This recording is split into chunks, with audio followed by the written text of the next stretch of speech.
Shakespeare siendo y recording in progress, venga. Entonces estoy viendo eso, ¿no? Estoy con este perfil de que en lo contemporáneo la gente está muy centrada en la actualidad en lugar de en la realidad.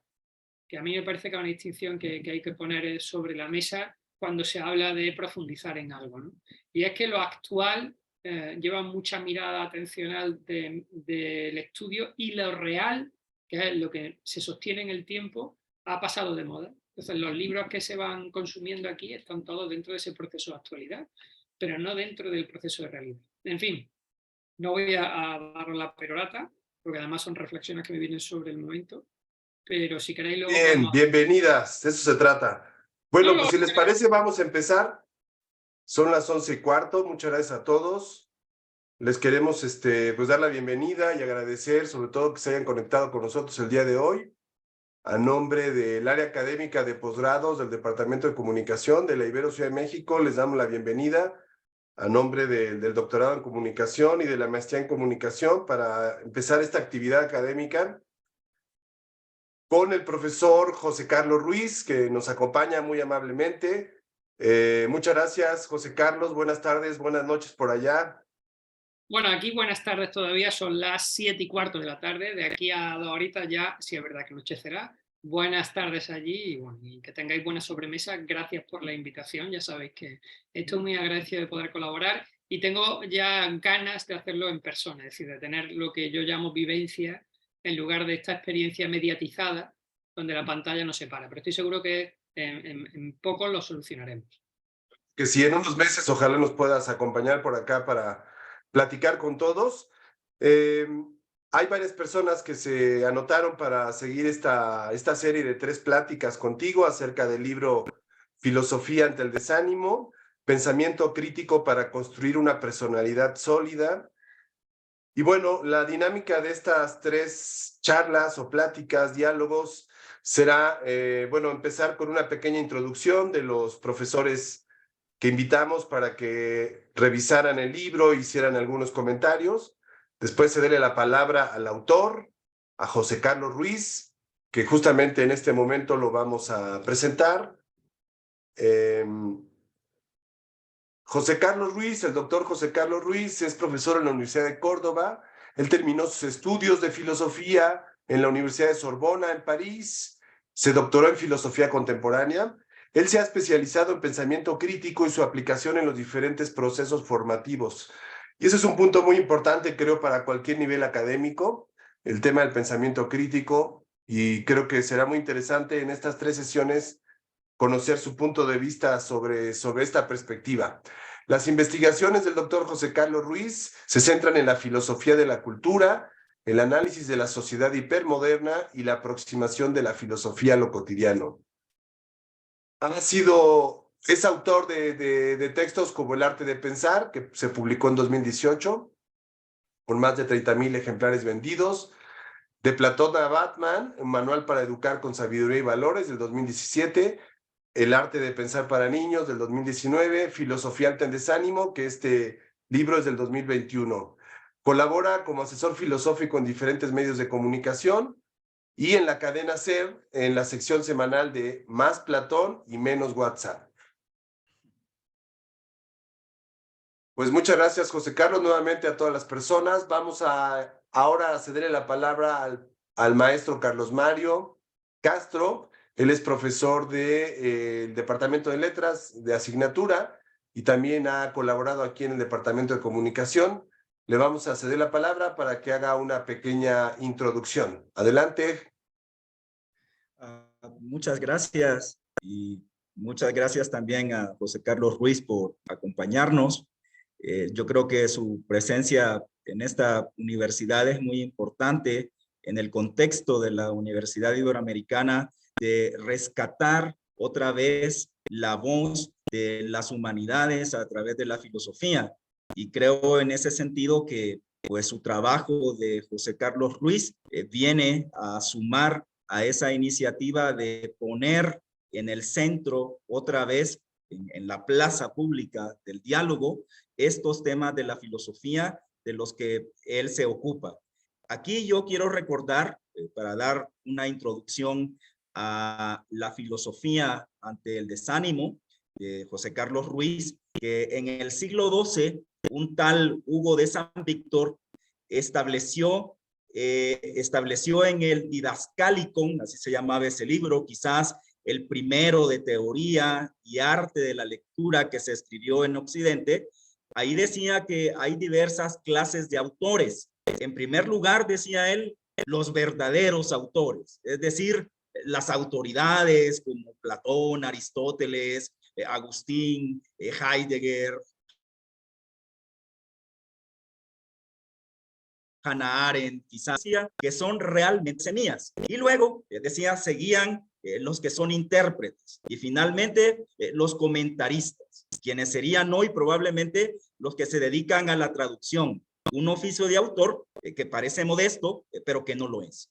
Yo, para presentar y para comenzar esta introducción al libro de José Carlos Ruiz, quisiera decir que habría que enmendar lo dicho por San Víctor y agregar que dentro de esas autoridades existe también otra semilla procedente de ese género innovador de la escritura, que es el ensayo moderno, cuyos rasgos perfiló muy bien Michel de Montaigne.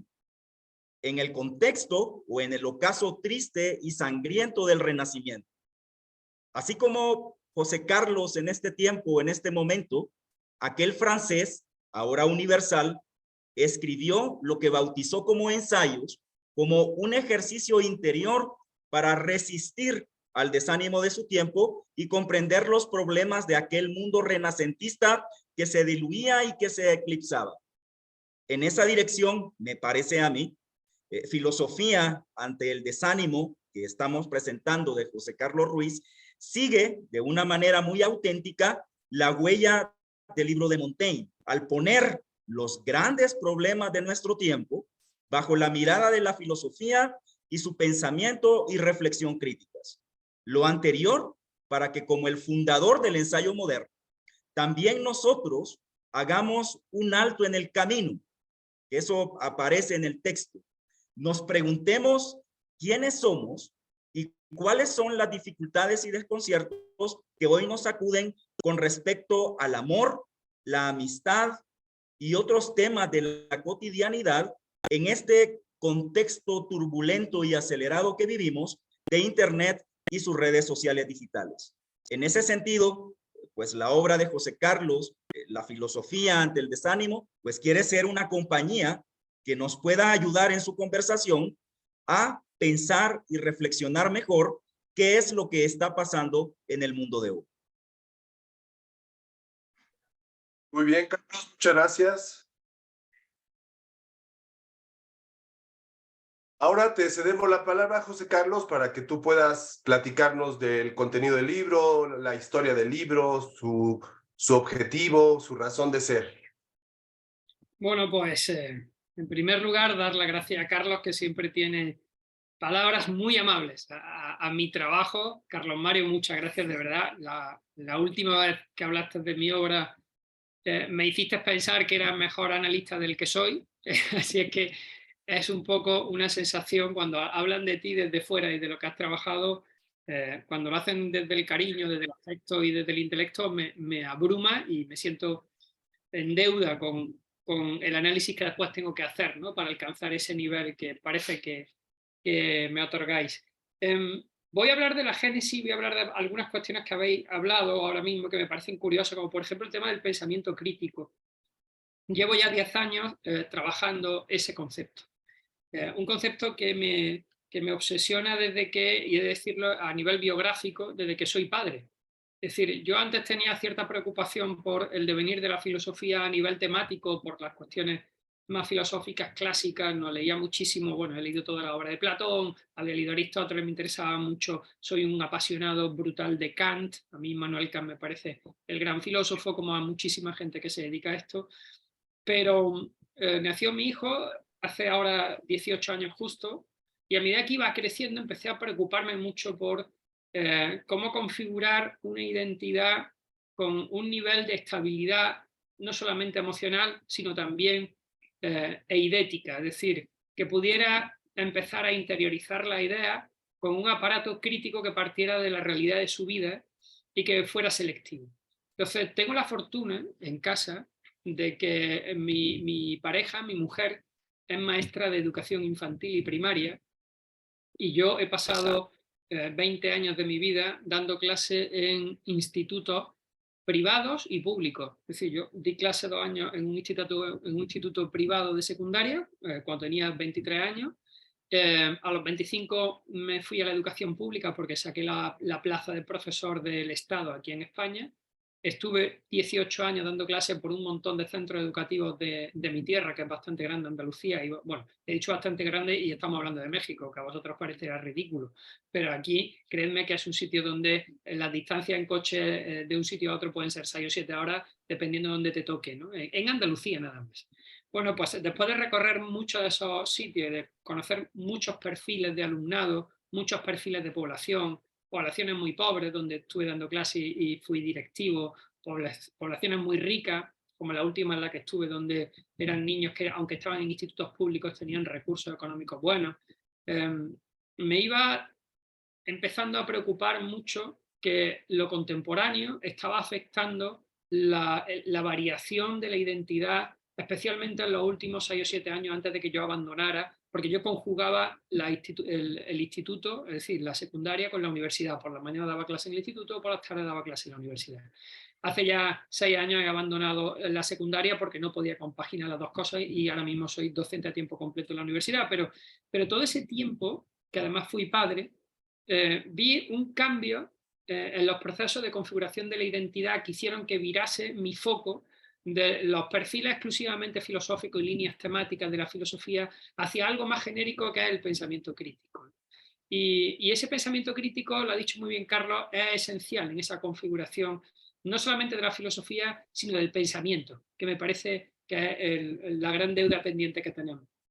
Entonces, si ustedes acuden a mis libros, a los títulos de los libros, aquí en este el subtítulo es Pensamiento crítico para construir una personalidad sólida. En El arte de pensar, que es el primer libro que también lo han comentado, el subtítulo es Pensamiento crítico o cómo enseñar a pensar a través del pensamiento crítico de los grandes filósofos. Este último de Incompletos, que fue lo que comentábamos el último día, habla de pensamiento elegante, que es para mí el culmen del pensamiento crítico. Entonces, todas mis obras llevan un subtítulo que tiene mucho que ver con ese perfil y que también, he de decirlo, está pactado o negociado, que es lo primero que quería comentar hoy aquí, la nomenclatura de mis libros. Es decir, he recibido reproches que los comprendo y puedo aceptarlos sin ningún problema, porque creo que son reproches desde la mejora, es decir, que intentan mejorar la obra, sobre los títulos de mis obras. Y son reproches casi siempre de gente que quiere que sitúes el libro desde el principio, es decir, desde que el lector coge la portada y lee el título, en un nivel más académico. Entonces, claro, cuando tú coges un libro que se llama El arte de pensar, pues te suena autoayuda. Y por eso en ese primer libro tuve que poner detrás, no es un libro de autoayuda, para que quedase claro, ¿no? Es un libro de filosofía o de historia de la filosofía o de apoyos filosóficos para entender problemas contemporáneos.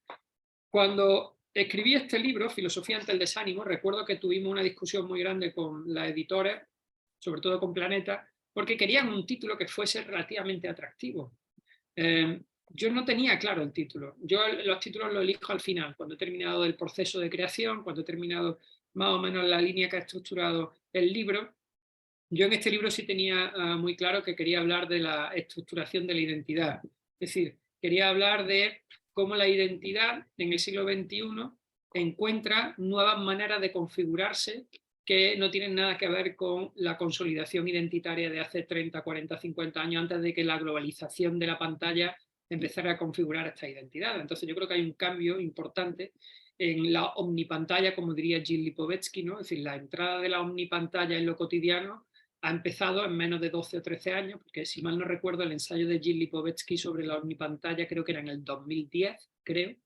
Nosotros teníamos ya en el 2010 las pantallas en los bolsillos, no con la potencia que hoy tienen, pero sí funcionaban muy bien. Las redes sociales habían llegado también y creo que desde esa perspectiva, sin darnos cuenta, en muy breve periodo de tiempo, las identidades que se configuraban desde cambiando mucho, pero es que la de los adultos también. Entonces, esa preocupación a mí me agobiaba y lo que yo buscaba era tener la posibilidad de pensarlo de alguna manera y que el título cuadrara. Entonces, filosofía tenía que aparecer, Planeta me puso como base, que hombre, que si yo me dedicaba a la filosofía apareciera la palabra, yo al principio no me parecía mal, tampoco es que me parezca del todo bien, pero bueno, filosofía ante el desánimo es verdad porque muchos de los ambajes en los que me apoyo en el libro pues son pensadores de filosofía y en la bibliografía de atrás en las 150, 160 notas que aparecen, bueno, pues cuando lo abra aparece Nietzsche, aparece Kant, aparece Aristóteles, aparece Escotado, casi todos los clásicos, porque claro, yo me nutro de ellos. Es decir, yo cuando estoy pensando en un tema a veces me viene la coletilla de quién había dicho esto, lo busco y lo encuentro. Entonces, desde esa perspectiva creo que el título dejaba claro que era un libro de filosofía, pero claro, cuando tú pones ante el desánimo, mucha gente se equivoca. Entonces, encuentran también un perfil de autoayuda en el libro. Igual que en El arte de pensar tuve que decir, no es un libro de autoayuda, aquí también he tenido que defender el libro para separarlo de la autoayuda, porque mucha gente ve desánimo y desánimo le parece que es una palabra psicológica que efectivamente lo es. Entonces, en el título compensé la estructura en las dos palabras. Filosofía es una palabra que echa para atrás a mucha gente, no los que estamos aquí, porque si os conectáis es porque la filosofía os parece atractiva o al menos interesante y por eso estáis conectados y habéis apuntado a esto, pero hay un altísimo porcentaje de la población que cuando ve la palabra filosofía le repele emocionalmente. Entonces, si te repele emocionalmente, es muy difícil que te pueda seducir después con la razón o con la idea y no te vas a acercar a intentar comprender el mensaje. ¿Cómo compenso ese desequilibrio o esa barrera emocional que tiene? Pues la compenso con una palabra psicológica que es desánimo. Entonces, en el título encuentras una palabra que tiene una connotación racional pura como filosofía y una palabra que tiene una connotación emocional pura como es desánimo. Y desde esa perspectiva, lo único que me faltaba era buscar la proposición que iba a estar mediando una de otra. Y puse antes porque era muy importante para mí situarme enfrente del desánimo. No quería hablar de filosofía para el desánimo o filosofía contra el desánimo. Hubieran sido proposiciones que hubieran cambiado totalmente el significado del libro. Totalmente en el sentido de haber hecho un libro de autoayuda. Es decir, si yo hubiese titulado Filosofía contra el desánimo, habría dicho cómo utilizar la filosofía para superar esos procesos de desánimo. Pero no es el caso, no es el caso. Y tampoco filosofía, el concepto ante me parece fundamental en el título del libro y muchas veces la gente se le olvida. Te dice filosofía contra el desánimo o filosofía por el desánimo. No tiene nada que ver. El antes es muy importante. Son tres palabras que están muy bien seleccionadas. De ahí el título, bueno, quería dejarlo claro, porque para mí es una situación en la que elijo 10 líneas temáticas o 10 temas a lo largo del libro y vamos a ver 4, pero son 10 donde creo que se puede uno posicionar en la lectura delante de lo que yo creo que es una diagnosis eidética de lo que sucede. Es decir, en conceptos como pues, el amor, ¿no? Hoy, por ejemplo, vamos a ver la identidad, vamos a ver el amor, vamos a ver la amistad y el tema de la edad. Es decir, son temas que son universales, atemporales si queremos, pero en el siglo XXI, ¿cómo se puede posicionar hoy alguien cuando lee el capítulo en el análisis de ideas apoyándose en filosofía? Entonces, no doy soluciones.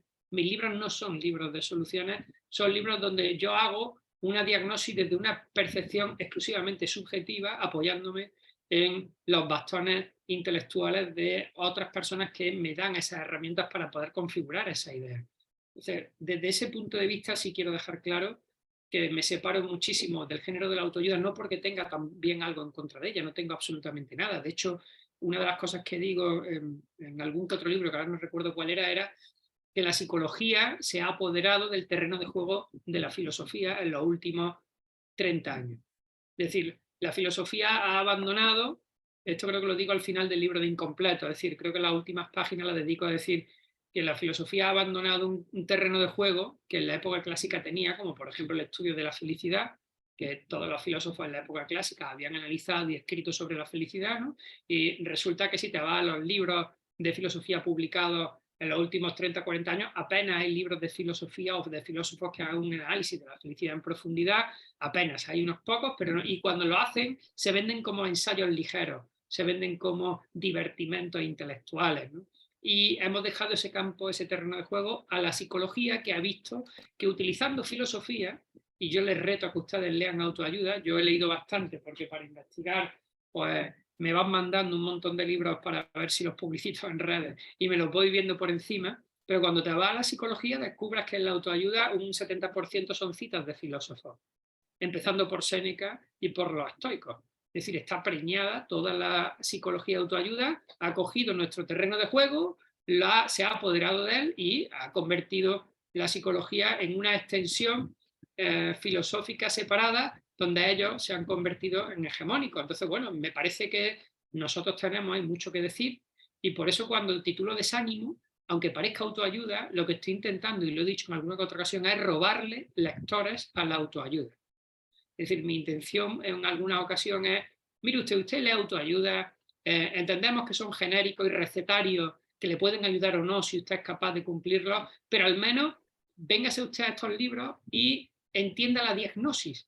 Yo no quiero hacer la prescripción del tratamiento, pero sí quiero ayudarle a hacer una diagnosis de la situación en la que nos encontramos. Si esa diagnosis le es válida, entonces ya usted tendrá que aplicarse el tratamiento, pero al menos tenga usted la capacidad de entender de dónde surgen las problemáticas contemporáneas, cómo se están configurando, qué ideas están siendo contaminadas de otros factores que no solamente son sociológicos, sino también son económicos, políticos, con intereses ambientales, si hace falta, cuando se tiene que modificar la estructura lingüística. En fin, esa era mi intención también de poner en valor, ¿no? Cómo hemos abandonado ese terreno de juego y encima lo denostamos diciendo, bueno, esto no es serio, son cuestiones prescriptivas, etcétera, etcétera. Entonces, desde esa perspectiva, bueno, poner en valor esa parte, quería que lo tuvierais claro. Y el subtítulo, Pensamiento crítico para construir una personalidad sólida, lo de pensamiento crítico sí es mío porque quiero que en los libros aparezca esa temática, entre otras cosas porque, sin ir más lejos, no sé si han visto ustedes el informe que ha salido publicado del Foro Mundial Económico sobre las habilidades más demandadas a nivel laboral para el 2023. Yo lo tengo aquí en pantalla, ¿no? Si quieres se lo puedo compartir, es una cosa muy sencillita. Esto viene... Si nos compartes por el chat de Zoom, José Carlos, para que lo puedan ver las personas. Por el chat. Y cada quien que lo descargue ahí en su compu. Vale, luego lo comparto, de acuerdo. Pero vamos, que se meten en la página del World Economic Forum y lo primero que sale es el informe del 2023, y en el informe, cuando entras, te vienen cuáles son las habilidades más demandadas este año y en los próximos 5 años. Y la primera de todas, la primera con mucha diferencia, es Analytical Thinking, es decir, el pensamiento analítico. La segunda es el Creative Thinking, que es el pensamiento creativo. Y estas son dos de las cualidades esenciales que se trabajan cuando uno intenta hablar de pensamiento crítico. Es decir, cuando tú hablas de pensamiento crítico, especialmente si trabajas, por ejemplo, con Lippmann, habla de pensamiento cuidadoso, pero también de pensamiento creativo. Es decir, esa necesidad de ampliar a un sistema de pensamiento que te dé referencias más allá de lo concreto. Y hay una, la quinta, que está en ese nivel, que es la curiosidad y el aprendizaje vital a lo largo de la vida. Curiosity and lifelong learning lo llaman, ¿no? Es decir, que cuando tú te vas ahora a cualquier informe contemporáneo sobre la configuración del sujeto en sus procesos de identidad, una de las cosas que te dicen es, tenemos que enseñar a la gente a pensar y a tener curiosidad. La curiosidad es de esos elementos que está desapareciendo del ámbito de lo social, porque todo viene ya prefabricado y casi todo viene tutorizado, es decir, los tutoriales están ahorrando procesos de pensamiento y están ahorrando creatividad. Así es que lo que intenté durante un tiempo fue que todos mis libros, cuando alguien los lea, encuentre una perspectiva analítica un poco diferente o singular a la que tiene él en su cabeza. Entonces, cuando tú estás leyendo el capítulo del amor y encuentras algo que no has caído y te da una perspectiva fresca e innovadora, te amplía el campo de conocimiento. Y yo creo que la filosofía es muy rica en eso. Es decir, la filosofía... además, cuando llega al razonamiento que el escritor o la escritora te hace del campo filosófico, cuando yo, por ejemplo, leo a Hannah Arendt y descubre el razonamiento lúcido que tiene en alguna de las partes, siente no solamente una empatía emocional, sino intelectual. Es decir, amplía consigues, digamos, configurar algo que tenía una sensación intelectual, pero que no habías conseguido configurar por medio de conceptos, y el autor te da esos conceptos, te lo organiza, y entonces tú a partir de ahí, si eres alguien curioso, los pones en diálogo para ver si efectivamente estás de acuerdo, ¿no?, con esos conceptos. Y eso te lo da la filosofía, te amplía el abanico de curiosidad de una manera bárbara leyendo cualquier proceso. Y eso lo hice con todos mis libros, lo hago siempre así, es decir, intento que el lector entable un diálogo con lo que voy escribiendo para ver si está de acuerdo o no. Y de hecho hay mucha gente, hoy sin ir más lejos, me han escrito 2 personas por Instagram en desacuerdo con un capítulo que habían leído del tema de la elegancia, y me ha parecido maravilloso. Le he dicho, digo, hombre, yo no voy a discutir por vosotros por Twitter, porque no me parece que es un espacio de discusión filosófica, digo, pero que os haya interpelado a tener que razonar en contra de mi razonamiento, me parece un logro maravilloso de un libro de filosofía. Es decir, no busco que la gente confirme las teorías que ahí pongo, pero sí que le den ese tinte intelectual de curiosidad, ¿no? Y luego, bueno, aquí has comentado lo de Montaigne. Es verdad que yo soy que no os puedo decir de Montaigne nada más que parabienes, ¿no? Porque cuando estuve en la Sorbona, una de las cosas que hice fue intentar hacer la maîtrise, es decir, el final del grado en torno a los ensayos de Montaigne. Y cuando uno lee los ensayos de Montaigne encuentra algo mágico, y es que se crea un género tan singular que es muy difícil de igualar, porque Montaigne es capaz de contar sus problemas de erección y mezclarlos con una reflexión aristotélica sobre la potencia y el acto. Entonces, claro, esa capacidad que tiene Montaigne de fusionar o de hibridar lo concreto con la idea, me parece de una brillantez que abrió un nuevo camino a la filosofía. Es decir, desde la experiencia de lo personal más singular o más vulgar o más cotidiana, ¿no?, como defecar, es capaz de hacer un tratado de etimología que se asciende a un tratado sociológico en torno a la felicidad, ¿no? O sea que para mí es el género por antonomasia, porque es muy difícil conseguir captar la atención de alguien desde lo concreto. Es decir, digamos que sería un ascenso platónico de la caverna, donde desde la experiencia de lo concreto el sujeto es capaz de crear un sistema con la que justificar lo abstracto, ¿no? Y a mí me parece el género más bonito de todos, porque te da la capacidad de entender una idea abstracta, pero también te ofrece la cercanía de lo experiencial. Y en muchos autores así, es decir, yo cuando leo, por ejemplo, a David Hume me parece un autor fantástico en todos los sentidos, desde cuando hace la historia de Inglaterra hasta cuando describe el ensayo en torno al entendimiento humano. Dice, bueno, no tiene nada que ver, pero te va contando cosas que le afectan y te van poniendo ejemplos, ¿no? Yo creo que últimamente el plano académico de la filosofía ha olvidado la ejemplaridad de la vida, y eso me duele mucho, porque estamos perdiendo muchas vocaciones filosóficas, porque todos los ensayos filosóficos que publicamos a nivel académico no tienen ninguna referencia a lo experiencial de lo cotidiano o a la subjetividad de alguien a partir del ejemplo, porque la parte de la ciencia es verdad que ya no te admite ninguna singularidad. Y esto lo podríamos discutir, si queréis, más adelante, si no en esta sesión, a las próximas, porque vosotros sois académicos y es un tema que me interesa, allá donde voy, y es hasta qué punto la humanidad, especialmente la filosofía, ha perdido o ha claudicado a las narrativas de la ciencia.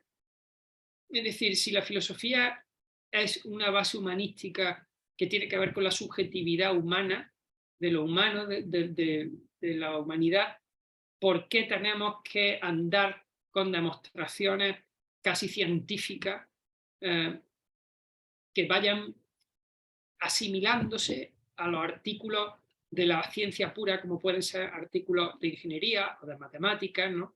Es decir, ¿por qué estamos evaluándonos exactamente igual que se evalúa la ciencia, cuando nosotros nos llamamos ciencia y no entiendo hasta qué punto podemos ser ciencia nosotros y nos conviene ser ciencia? Porque yo creo que estamos más allá de la ciencia, es decir, la humanidad, y esto si queréis podemos hablarlo ahora con el recién fallecido Nuccio Ordine, aquí se ha abierto este debate de nuevo, ¿no?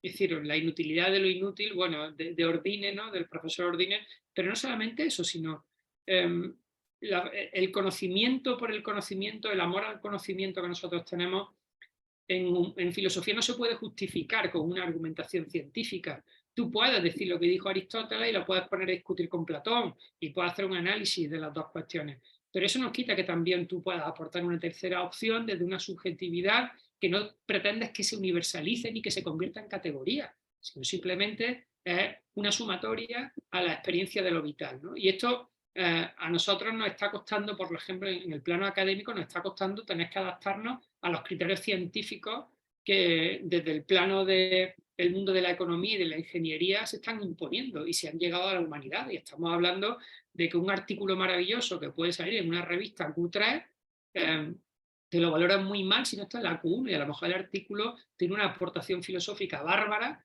pero no tiene la categoría científica tal y como está estipulada en ese mundo. Entonces no sé hasta qué punto deberíamos de entrar en estas dinámicas. Es decir, sé que no podemos evitarlo porque en el mundo académico ya están estas narrativas, pero creo que nos estamos haciendo un flaco favor en ese proceso. Y luego, por último, me habéis preguntado por los motivos, ¿no? Y he comentado un poco lo de mis hijos, pero es verdad que tengo pendientes 5 o 6 ensayos más que irán saliendo, porque yo, una de las cosas que me ha pasado a mí, y lo digo para que conozcáis un poco el mundo editorial, si no lo conocéis así más popular de cerca, yo tengo unos 6 libros escritos, había escrito ya bastantes, y lo había mandado a editoriales, y muchos pues me habían dicho que no.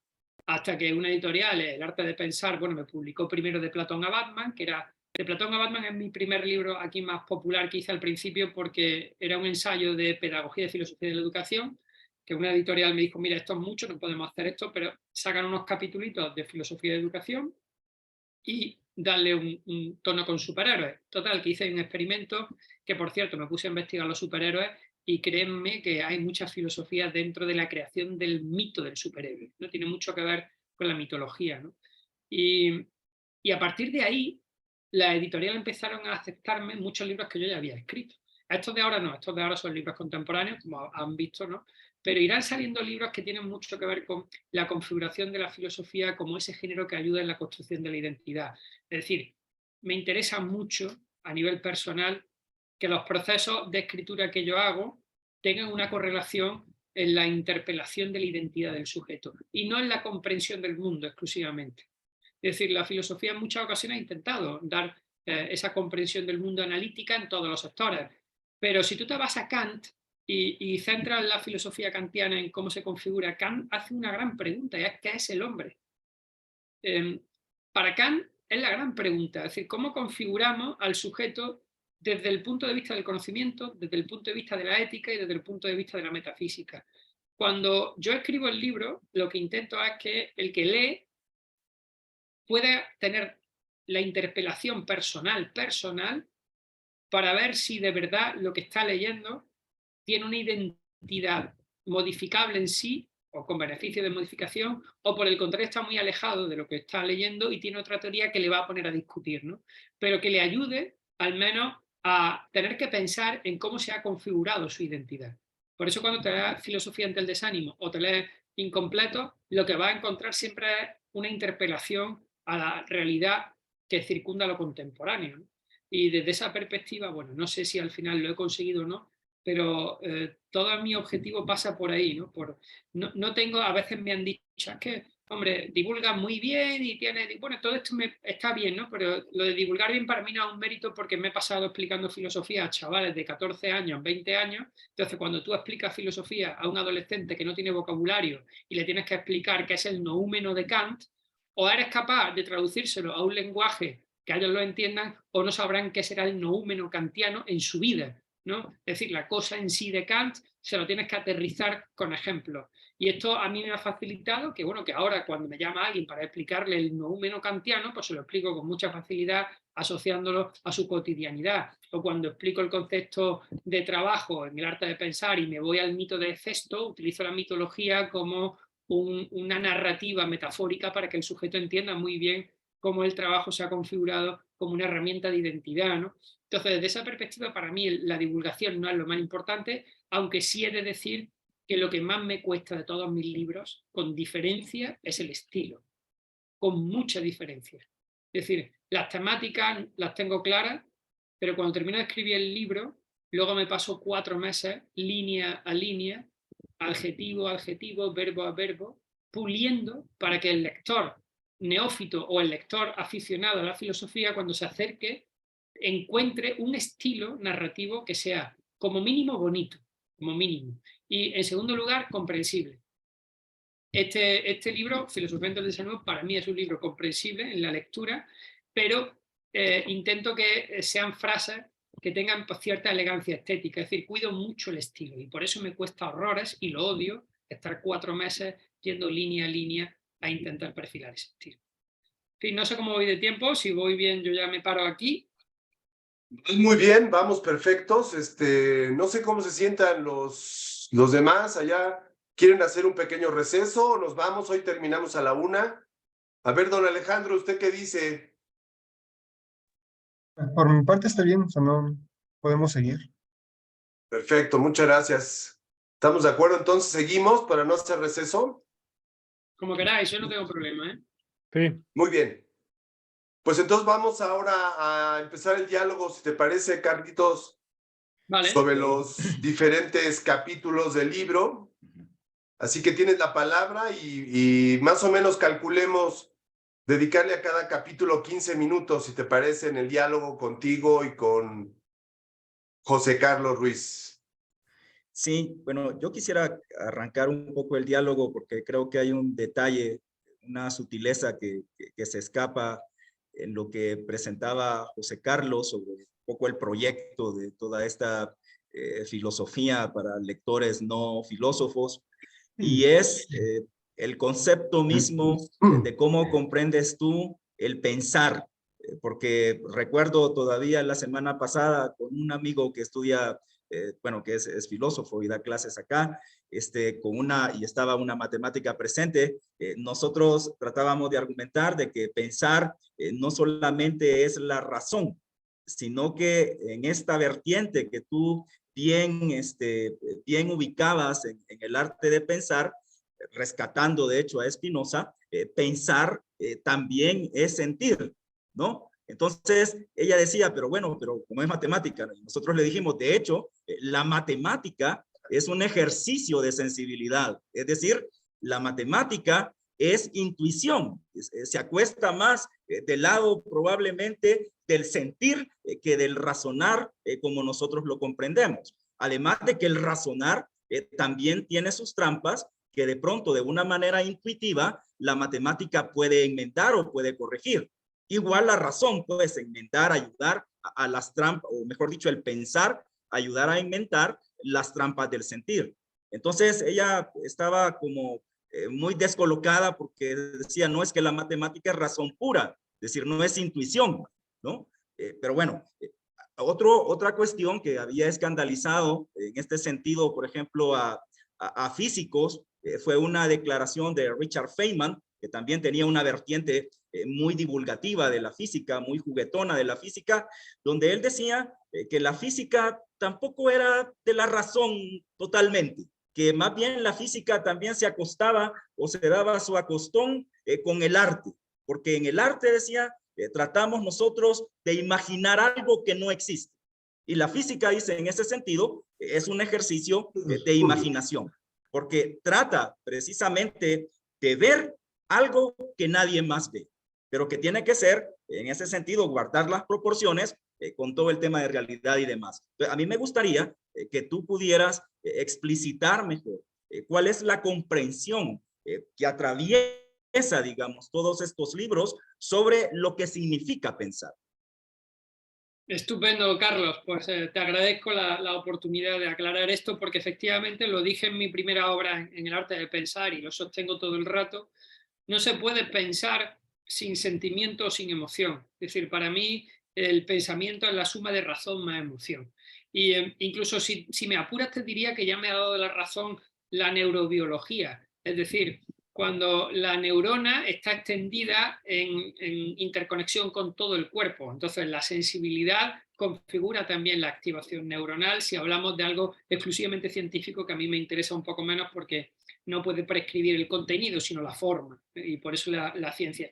Has dicho algo que que yo le discuto también a los matemáticos y me parece una discusión interesantísima porque ellos piensan que su mundo es exclusivamente racional y que la matemática es una manifestación de la razón objetiva, ¿no?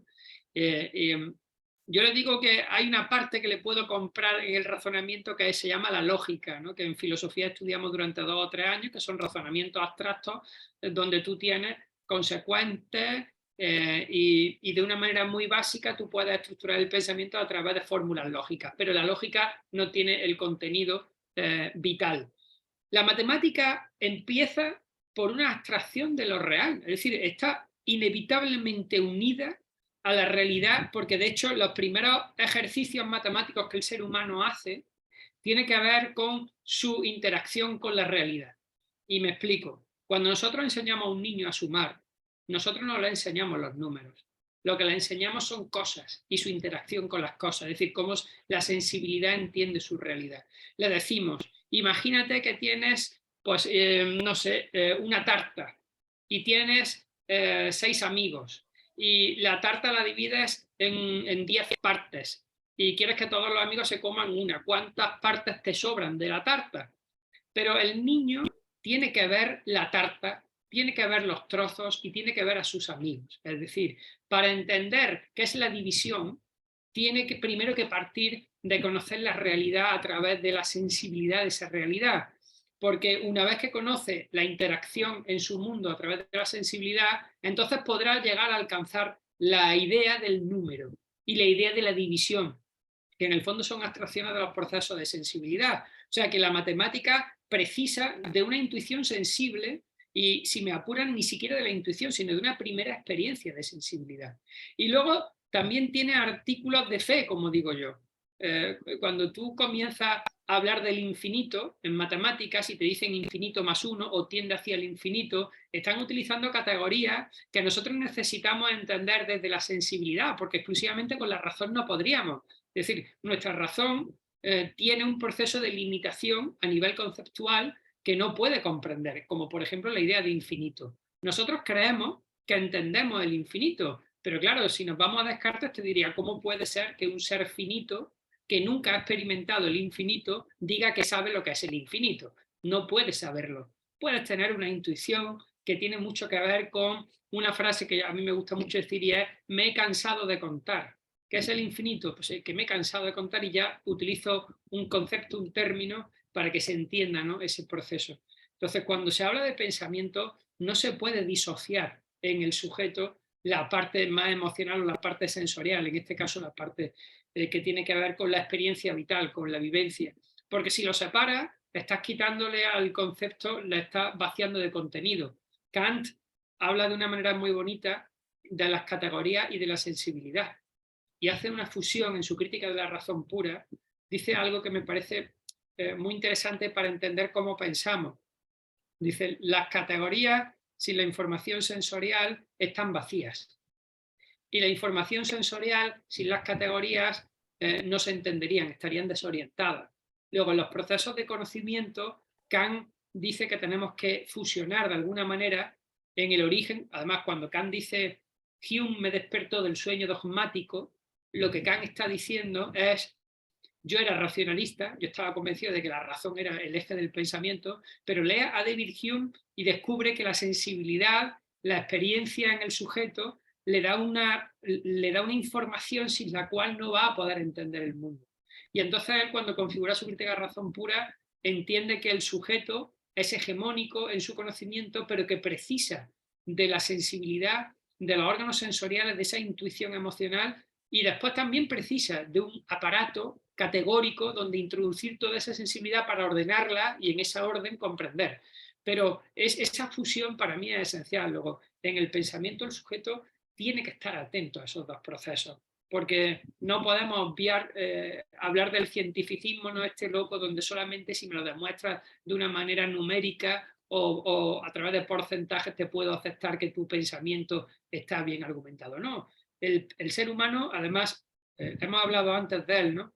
Y creo que son los dos autores que ahora mismo están hablando más de la paradoja, ¿no? El ser humano es paradójico. Gilles Lipovetsky es uno de los autores que defienden que en el pensamiento la paradoja se configura en la identidad de lo humano. y no podemos intentar decantarnos por la razón o por la emoción de manera exclusiva, ¿no? Y las paradojas, si te vas a Zenón, encuentras todas las paradojas en la Grecia clásica del razonamiento. Las aporías de razonamiento existen, pero cuando tú entras en lo contemporáneo, te encuentras la paradoja del ser humano, que incluso cuando puede entender qué es lo que debería de hacer, no lo hace por cuestiones de sensibilidad o de entendimiento emocional, ¿no? Así es que esa fusión, esa paradoja que configura nuestro pensamiento, yo siempre la he querido representar en la obra. Es decir, cuando tú estás leyendo incluso capítulos míos, no sé si en este libro o en el anterior, tengo capítulos dedicados a la paradoja. Digo, somos seres paradójicos. Y en esa paradoja el pensamiento también está como un elemento de la paradoja. No puede librarse de la paradoja el pensar mezclando razón y emoción, ¿no? En fin, no sé si te he contestado, pero te agradezco la pregunta porque al menos intento dejar clara esta parte. No, a mí me parece que, bueno, ya dirán nuestros invitados, nuestros otros acompañantes, si esta comprensión del pensar queda claro. Pero también recordaba, por ejemplo, algo que decía George Steiner, precisamente en Gramáticas de la Creación, que es un libro, a mi modo de ver, una gran síntesis de diálogo con todos los saberes. Él decía que tanto el ensayo, que tanto la filosofía, junto con las matemáticas, decía él, son ingenierías del alma. Es decir, esa frase se la han siempre acuñado a Stalin, pero Stalin la tomó prestada de un escritor de nombre Yuri Olecha, donde él decía que precisamente esto de la literatura, la filosofía, el ensayo, las matemáticas, la física, en general, siguiendo esa idea del pensar, pues son, decía él, ingeniería del alma. Me parece una expresión deliciosa. No la había oído antes, la verdad, pero el hecho de que tú mezcles la palabra animus anima, que tiene que ver con lo que te da movimiento, lo que te anima, lo que configura la voluntad del ser humano, con el concepto de ingeniería, que es una configuración estructurada a través de la razón, yo creo que define muy bien este proceso. Pero cuando hablamos de humanidades, en el tema de la filosofía, me parece ridículo pensar que podemos evitar la parte emocional o la parte sensorial. Por eso yo pongo en valor los ensayos de Montaigne, porque Montaigne habla de su estado de ánimo y no tiene ningún problema en reconocer que el estado de ánimo condiciona también una parte del pensamiento y no le quita legitimidad al estado de ánimo como una herramienta a través de la cual pensar más allá del ánimo, es decir, subir a la categoría. Pero es algo tan común que desde Platón se ha demonizado mucho el factor sensorial en el ser humano. Platón lo demoniza de una manera bárbara porque, entre otras cosas, tiene una lucha con los cínicos, pero que yo además creo que perdió en el momento histórico, pero que el cristianismo ha hecho que Platón gane en el momento filosófico a largo plazo. Es decir, que en el momento histórico Platón tuviera su academia está muy bien, pero que seguramente la ironía que tenía Diógenes cada vez que se acercaba a Platón a decirle que sí, mucho razonamiento y tal, ¿no? Pero tu razonamiento no vale para definir lo que es un gallo, ¿no? No eres capaz de definir un gallo cuando dices que es un animal bípedo sin Implume. un hombre. Cuando define a un hombre como si fuese un animal bípedo, entonces sin pluma, y el otro le quita al gallo las plumas y se lo lanza, le dice, pues ahí tienes, ¿no? Es decir, tu razonamiento es limitado, Platón, le viene a decir Diógenes, porque te falta experiencia, en la experiencia hay muchas más cosas. Platón demoniza la experiencia y la pone en la parte baja del proceso de conocimiento. A mí me parece que cometió un error conceptual bárbaro que la filosofía la arrastra porque el cristianismo hace que el estoicismo venza. Es decir, el estoicismo pone sobre la base el hecho de que la parte emocional del ser humano tiene que ser contenida siempre por el proceso de pensamiento. Y esa reducción que el estoicismo impone, el cristianismo la ve favorable para evolucionar hacia una serie de prescripciones o mandamientos que sitúen lo carnal, lo corpóreo, lo emocional en un segundo plano y pongan por encima la razón que controla esa parte emocional. Entonces, todo este discurso que en los últimos 2000 años yo creo que ha configurado una idea de pensamiento muy separada del plano de lo real del ser humano. Es decir, nosotros pensamos, y yo te digo que la neurobiología ya lo ha demostrado, nuestras neuronas no están separadas del resto de células en la reacción química que se hace. Hay una fusión integral del cuerpo, es decir, se puede decir que se piensa incluso con los pies ya, es decir, que es algo integral. Bueno, muchas gracias, José Carlos.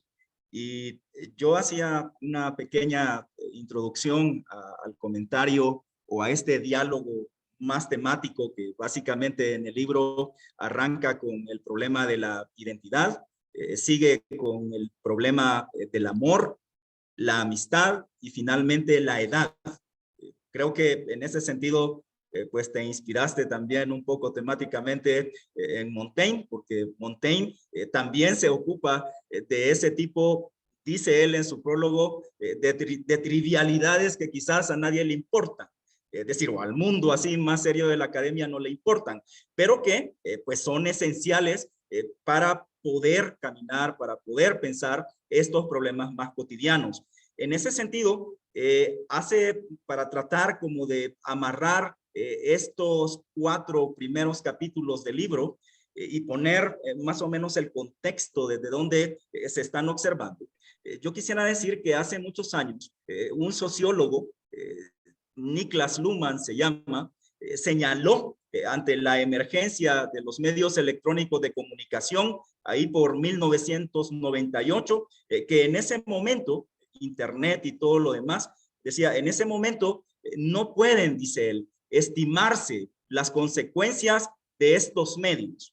Y decía, lo único que podemos hacer por su novedad, porque apenas están emergiendo y no hay teorías o reflexiones sobre esto tan nuevo, lo único con lo que nos podemos conformar, decía él, es con describir las estructuras de sus innovaciones. A mí me parece que pues tu libro en este sentido es un gran intento desde la filosofía, comprendida en esto que hemos hablado de un pensamiento que reflexiona, que siente, que discierne, un intento por calibrar, además con un lenguaje claro y amigable, que ya comentaste que te cuesta bastante ese trabajo del estilo, calibrar las consecuencias que las tecnologías digitales de la comunicación, es decir, están teniendo. Y sobre todo, que al mismo tiempo describes, como es propio del saber filosófico, el diseño de las estructuras o la forma de estos medios. Es decir, ¿qué es lo que esta gran irrupción de Internet y los medios digitales o las redes sociales digitales le están haciendo, por ejemplo, eso es lo que a mí me quedó, a temas como la identidad, a temas como el del amor, a temas como el de la amistad y a temas como el de la edad? Es decir, creo que a mi modo de ver, no sé, ya me dirás tú en esta primera aproximación a los temas, ya me dirás si es como la base sobre la cual tú quieres recuperar pues el significado que debemos mantener de estos 4 aspectos que tienen que ver con quiénes somos. El tema de la amistad ahora, que ha sido siempre un tema recurrente, con el tema del amor y con pues el tema de la edad. Pues sí, Carlos, el objetivo principal no solamente conocer la estructura, que yo creo que cuando vas leyendo el capítulo, sea el que sea, vas viendo cierta estructura de cómo se configura lo contemporáneo, sino también ver cómo en los últimos 10 años las nuevas tecnologías de la información y la comunicación y sus narrativas han modificado los conceptos que hasta hacía poco parecían que tenían una cierta estabilidad en los procesos evolutivos. Y eso me ha preocupado siempre muchísimo porque he visto cómo a mí se me derrumbaban categorías que configuraban mi vida, como por ejemplo el amor, ¿no? Por irte a uno de los capítulos que has mencionado. Cuando yo percibía que las relaciones de amor entre padres, hijos, entre amigos, entre parejas, empezaban en los últimos 5 o 6 años a desconfigurarse, y yo lo he vivido a nivel de experiencias personales muy fuertes, ¿no? A desconfigurarse sin un criterio epistemológico o emocional fuerte, sino simplemente a mutar. Yo hablo de una mutación conceptual que se ha ido dando, ¿no? En los últimos años. Me quería situar dentro de esa nueva estructura y cómo se ha ido reconfigurando esa estructura. Entonces, situarte delante de eso me ha llevado tiempo para entender, y también con mucha lectura de por medio, desde Heidegger, pasando por Levinas o por Simmel. Decir, bueno, vamos a ver qué está pasando en el tema de la identidad como una estructura que se configura de una manera completamente nueva. ¿Y por qué se configura de una manera completamente nueva? Es decir, cuando tú estabas al capítulo 1 y ves la identidad, conserva los rituales, por cierto, hago un inciso en los títulos, ¿vale? Si cogemos el índice del libro, una de las cosas que yo trabajo mucho de cara a que cualquier lector que se acerque y solamente vea el índice tenga cierto estímulo, en este libro hay 10 frases iniciales al principio de cada capítulo que orientan un poco el capítulo. Es decir, el primer capítulo tiene una frase que dice conserva los rituales, el segundo libro tiene una frase que dice ama con locura, que son lemas de autoayuda. Es decir, yo he cogido esos lemas. El tercero, por ejemplo, la amistad es edifica la amistad a través de las vivencias. El cuarto, dignifica los años. Esto es un homenaje no tanto a Montaigne, que efectivamente los temas tienen mucho que ver con Montaigne, sino al modo de escribir de Séneca.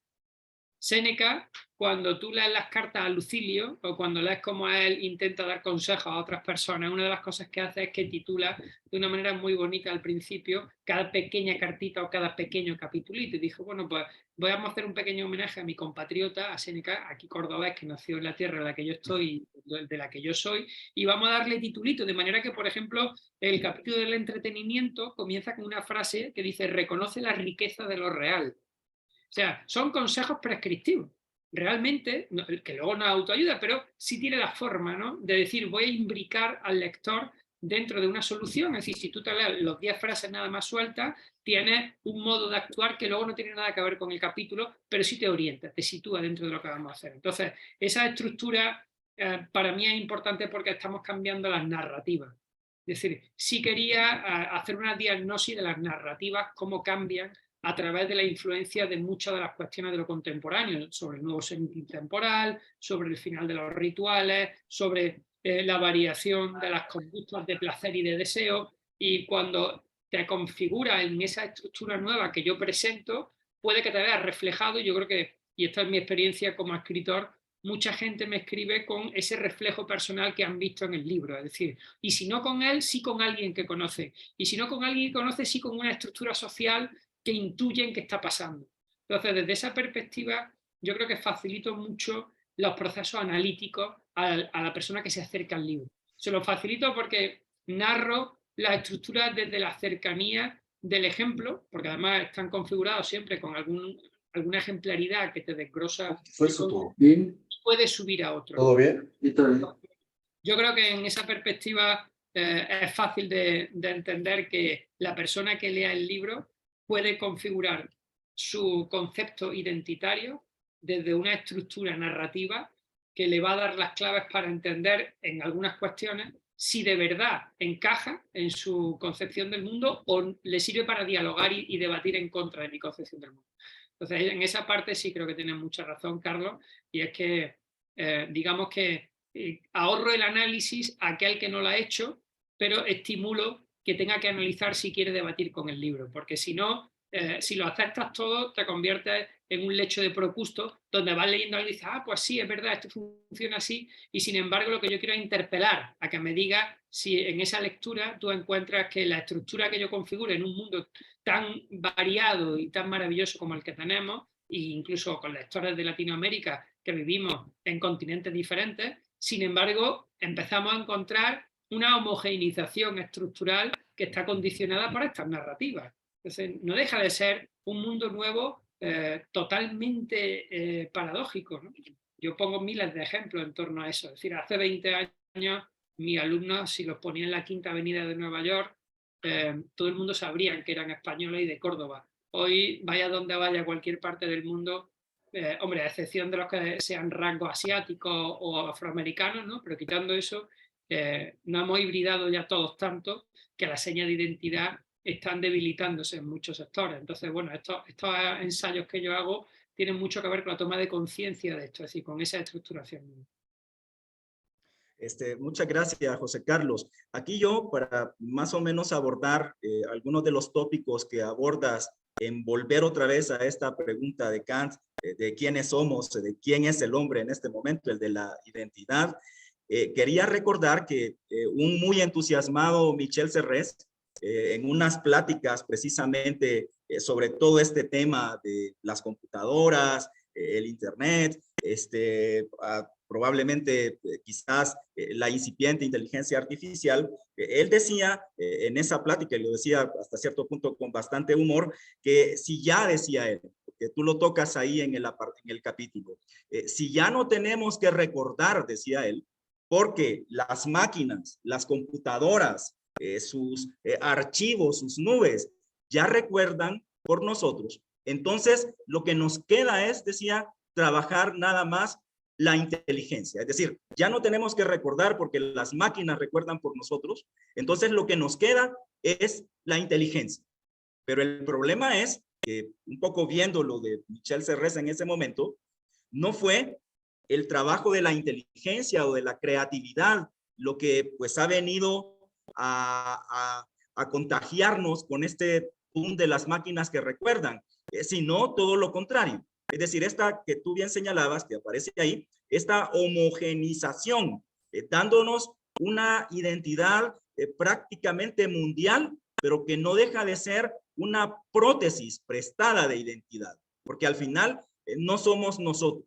Entonces, en eso yo te quería preguntar, y además porque pues somos estudiantes, muchos de los que estamos acá de maestría, de doctorado, ¿por qué la importancia de recordar y de repetir? Que es curioso, pero en esta universidad que es jesuita, que de hecho tiene mucho de platónico, Ignacio de Loyola, él siempre insistía en que en los ejercicios estos que él llamó espirituales, que también lo toma un poco de Platón, que lo llamaba pues ejercicios espirituales a su filosofía, él decía, una cuestión muy importante es la de constantemente estar recordando y repitiendo.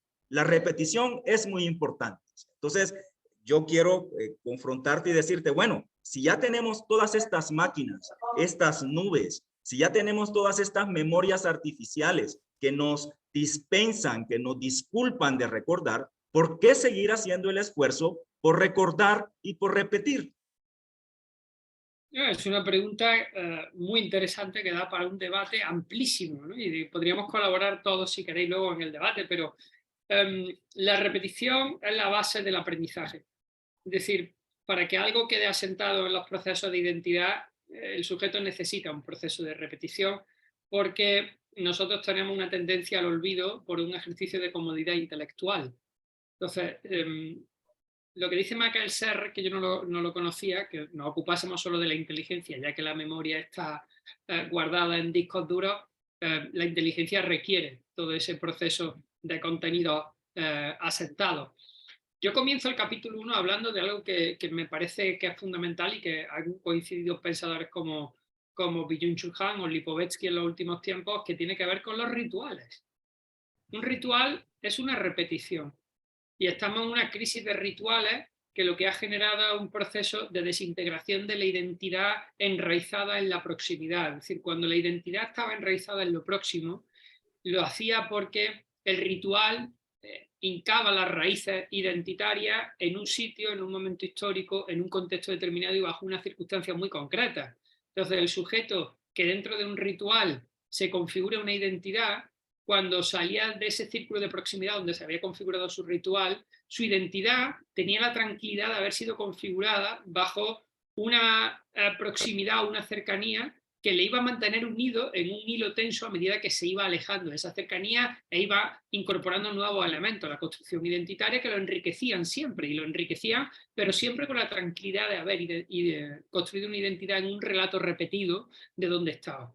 El ritual es un elemento de identidad que facilita al sujeto el placer.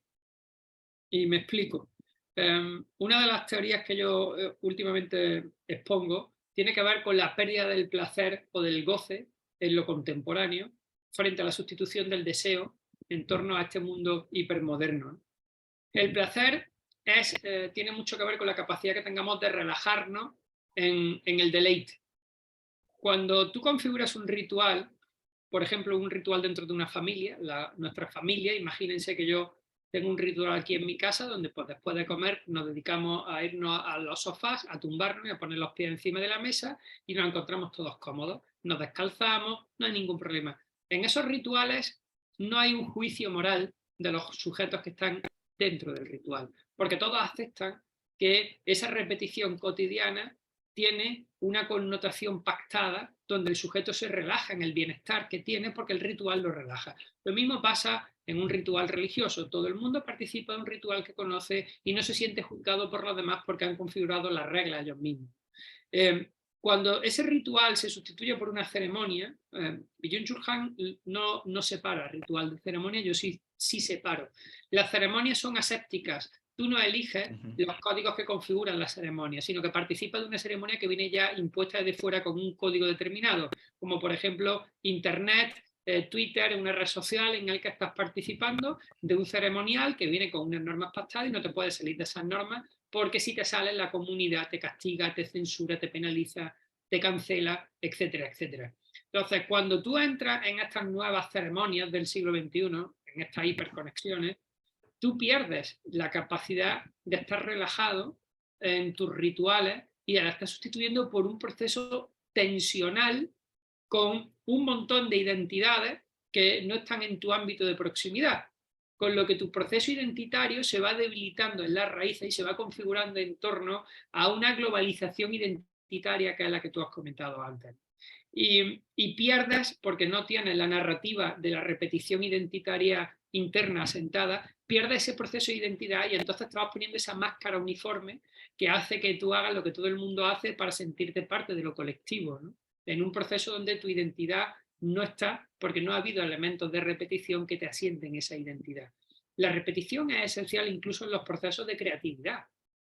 Es decir, una persona que no asienta conocimiento tiene menos posibilidad de ser creativa que aquella que se enriquece con conocimiento que va asentando en sí. Y yo creo que una de las grandes crisis que vamos a tener en los próximos 10-15 años va a ser una crisis de creativos.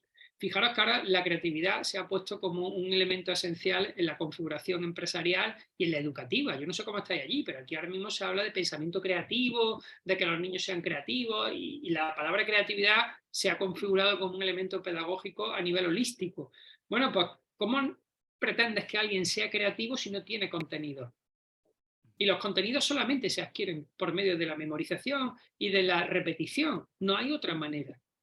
Porque cuando tú te encuentras, y os voy a poner un ejemplo, no sé si ustedes han visto o recuerdan aquella famosa serie de televisión MacGyver o Sherlock Holmes. MacGyver, claro. MacGyver, claro. O sea, tú a MacGyver lo dejabas en una habitación como esta encerrado y con rejas y con unas gafas como las mías y un bolígrafo te hacía una bomba y se escapaba. Y tú decías, bueno, ¿cómo ha hecho este hombre una bomba con unas gafas y un bolígrafo? Bueno, pues porque resulta que MacGyver sabía la composición química de las gafas, sabía la tinta del bolígrafo que contenía y sabía cómo hacer una bomba con esos componentes, pero tenía el conocimiento. Es decir, la creatividad implicaba que alguien que tenía conocimientos que no estaban conectados en una situación límite era capaz de crear una solución que no tenía antes, ¿no? Entonces, para eso tú necesitas tener esos contenidos. Y lo mismo pasa en la construcción de la identidad. La identidad viene de una narrativa en la que se configura el sujeto a través de la repetición de rituales de proximidad, con sus abuelos, con su familia, con el colegio, yendo todos los días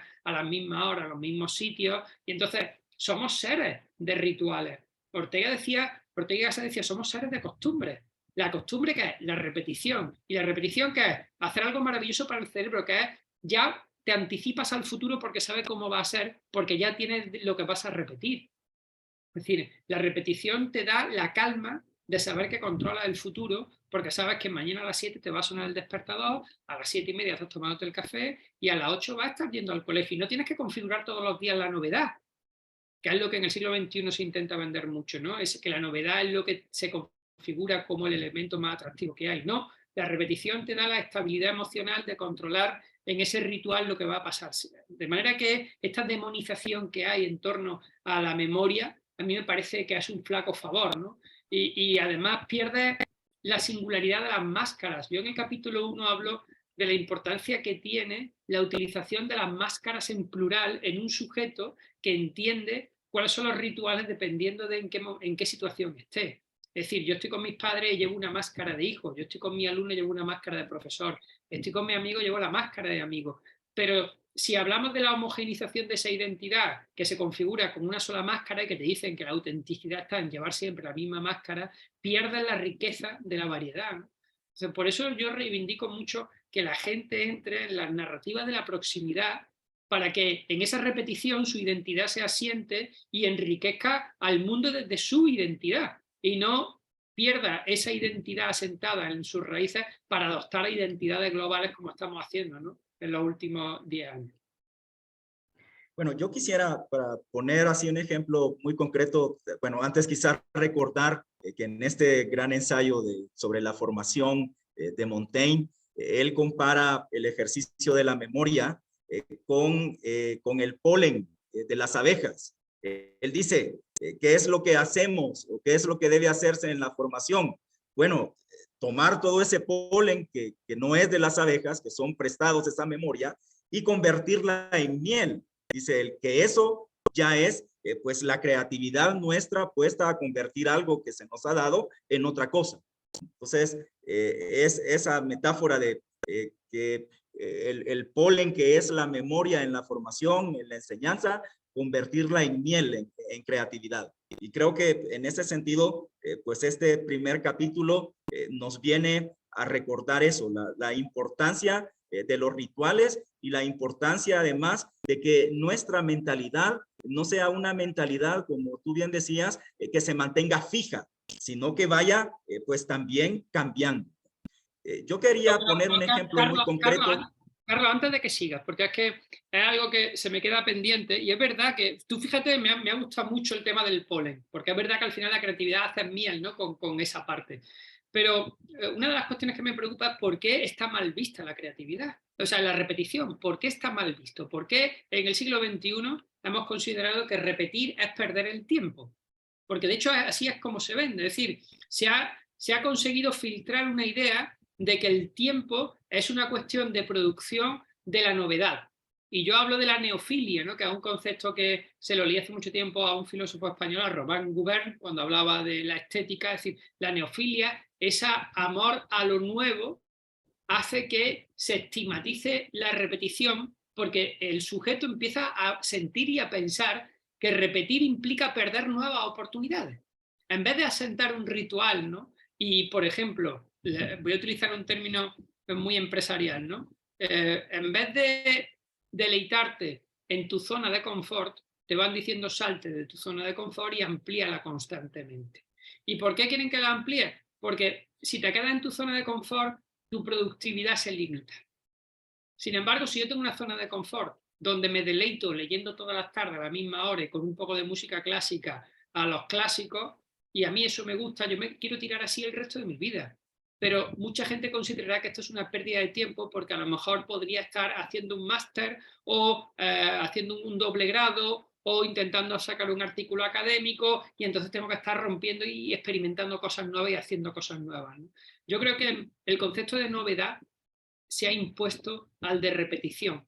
Y entonces hoy en día la persona que activa el deseo por encima del placer es la que entra en la prescripción de emprendedor, innovador, inquieto, etcétera, etcétera, ¿no? Y entonces se ha construido todo un organigrama de palabras en torno al concepto de entusiasmo, de producción y de novedad, que ha demonizado todo lo que tenga que ver con la repetición, con la calma y con la estabilidad. Entonces, estamos ahora mismo en un mundo que ha polarizado las categorías a ese nivel, que a mí personalmente me preocupa mucho, ¿no? Y creo que lo cuento, no sé si en el capítulo 1 o en el 2, ¿no?, esa estigmatización del ritual o la estigmatización de la repetición. Oiga, si me gusta, repito y no pasa nada, y repito las veces porque me gusta y asiento el paladar y cada vez lo conozco mejor y cada vez, pues no, implica perder oportunidades. Para mucha gente esto implica perder oportunidades. Perdona que te haya cortado, pero no quería dejar pasar. No, adelante, sí está bien. Yo lo quería poner en palabras de una estudiante de la licenciatura en psicología, María José Guerrero se llama ella. Pues los estudiantes a uno también los sorprenden a veces con grandes reflexiones, pero durante la cuarentena, que tú siempre recoges en estos capítulos el tema de la cuarentena por la pandemia, ella escribía en su diario, yo lo recogí porque me pareció a mí que viene a este punto también de los capítulos que estamos comentando. Ella decía que la cuarentena, decía él, estar confinados, que tú también te metes con el significado de esa palabra, no debe simplificarse a la visión de optimismo simulado. y vanos propósitos de éxito individual que predican ciertas recetas de superación personal. Y ella lo pone de esta manera, decía en su diario: mucha gente cree que la cuarentena debe aprovecharse, en esto que tú estabas diciendo, para ser productivos y leer muchos libros, aprender una disciplina nueva o tener ideas para emprender un nuevo negocio, la oportunidad, ¿no? Sin embargo, decía María José, considero que es más importante saber estar bien.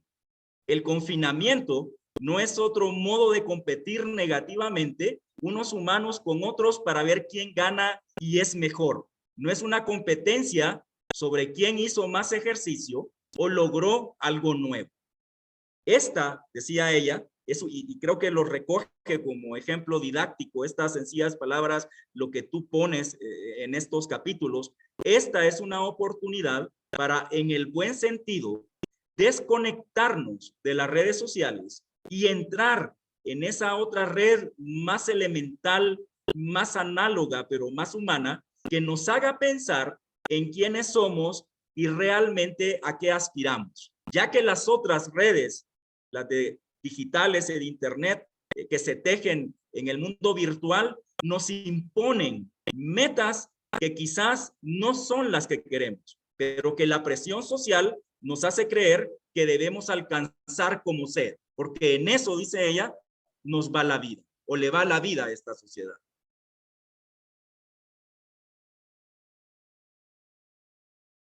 Creo que se quedó... Sí, se congeló su imagen. No pensando. Hola. Ya se desconectó. Bueno, ahorita se vuelve a conectar. Carlos, Pero sería bueno, bueno, entonces en este momento pasar a quizá la parte de los otros 3 capítulos de manera más rápida. Okay. Podemos aprovechar si alguien de las personas que nos acompañan tiene algún comentario, alguna pregunta para José Carlos Ruiz. Se me ha ido me ha ido la imagen, disculpar, pero se me ha ido la imagen, ¿vale? Sí, no te preocupes. Yo tengo una pregunta, Sam. Adelante, en lo que se conecta bien, José Carlos, Eduardo. Sí, gracias, Sam. Por alguna razón, igual y a José Carlos también le sale un mensajito de que no nos deja ver imagen. Sam, no sé si sea una cuestión de... No, a mí ahora mismo yo os oigo perfectamente, pero me dice no es posible iniciar el vídeo, no puedo iniciar su vídeo porque el anfitrión lo detuvo. O sea, el anfitrión... Sí, a mí también me pasa lo mismo. Ahí puede. Ahora Ya está. ya puedo iniciar. Listo. Ha sido culpa del anfitrión. Perfecto. Listo. Vale. Sí, es muy breve la pregunta, José Carlos, mucho gusto.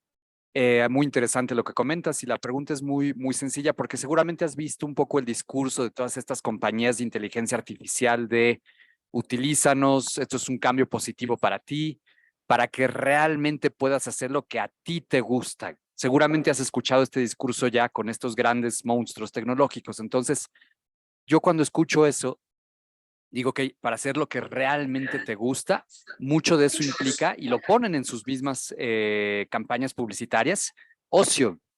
Sale la gente viendo la tele, sale la gente en el parque, sale la gente platicando con su amiga o incluso en el celular. O sea, una cantidad de cosas impresionantes ligadas al ocio.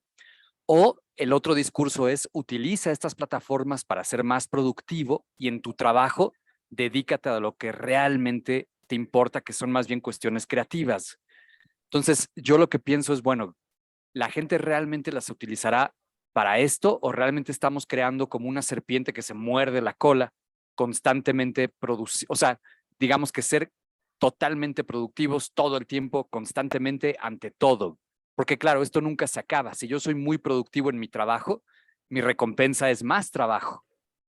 Sí, o sea, la recompensa del trabajo buen hecho es más trabajo y todos los que hemos trabajado en oficinas o incluso en academia lo sabemos perfectamente bien. Entonces, quería saber un poco tu opinión de cómo contrarrestar un poco este discurso tan fuerte de las compañías de inteligencia artificial que están constantemente bombardeándonos. Y claro que sí, las escuelas, oficinas lo han, digamos, tomado ese discurso como algo benéfico de manera general. así como de forma muy general, se ve aquí en México como algo positivo, que estas herramientas nos van a ayudar considerablemente para el futuro inmediato en nuestras diversas actividades. Pues te agradezco, la pregunta es muy buena, Alberto, muy, muy buena. No en México, a nivel mundial, claro, hay un interés, la potencia económica que tenemos para exagerar, luego ya depende de nosotros. Pero es verdad que ha hablado del ocio y ha hablado del mundo laboral. Yo creo que esa distinción ya no existe. Lo cuento en algún momento en mis libros. Yo creo que no existe la distinción entre ocio y producción, porque entre otras cosas, en el capítulo, por ejemplo, del amor, lo cuento, lo ha dicho antes Carlos, mientras hacía el discurso, ¿no?, del confinamiento. En el confinamiento se vio algo, y de hecho su alumna me parece que acierta un poco en esa parte de la diagnosis. En el confinamiento se vio algo muy curioso, y es que de tanto tiempo libre dentro del hogar, no estructurado, todo el mundo empezó a estructurar su tiempo libre en función de una productividad. Productividad en todos los sentidos. Pero ya pasaba antes, es decir, esta dinámica venía antes. En latín, si es que no hemos descubierto nada, en latín el nombre es nec otium, negación del ocio, negocio. El negocio es una palabra que significa la negación del ocio, ¿vale? Entonces los latinos tenían muy claro, y los griegos también, que la filosofía nace de la actitud del asombro, pero también del tiempo libre. Es decir, cuando los griegos empiezan a hacer filosofía es porque sus esclavos están ocupándose de todas las labores productivas. Y entonces tú empiezas a plantearte las cuestiones más metafísicas, es decir, digamos que el primum vivere deinde filosofari, es decir, primero los víveres, la alimentación, el calzado, deinde y después la filosofía. Esa base los griegos la tenían muy clara y los romanos también. Entonces, desde esa perspectiva, para ellos había que separar muy bien el ocio del negocio. Y en el ocio encontraba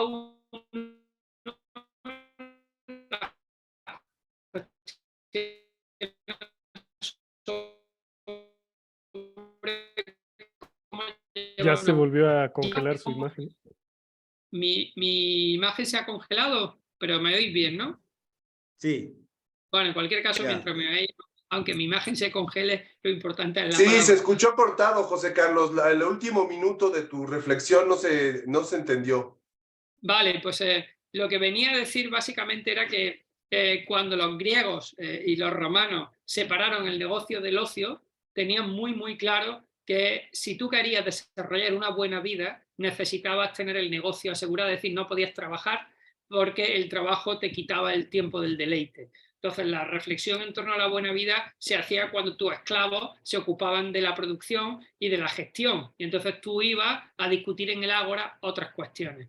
Esto ya se ha roto desde hace mucho tiempo. El tiempo libre de ocio, que antes estaba dedicado al deleite, ahora se ha convertido en un tiempo productivo, literalmente productivo, ¿no?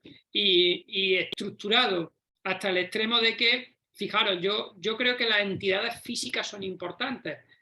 Y en el capítulo del libro lo cuento, ¿no? Antes llegaban la gente a casa y soltaba la agenda. La agenda era una cuestión física donde tú apuntabas cada año lo que tenías que hacer, los números de teléfono importantes, etcétera, etcétera. Y al llegar al hogar uno soltaba todas las cuestiones laborales dentro de la mesa de entrada junto con las llaves, y a partir de ahí entraba en su tiempo de ocio. Y el tiempo de ocio se estructuraba como un deleite, se estructuraba en la configuración de la libertad del sujeto, no para producir, sino para disfrutar.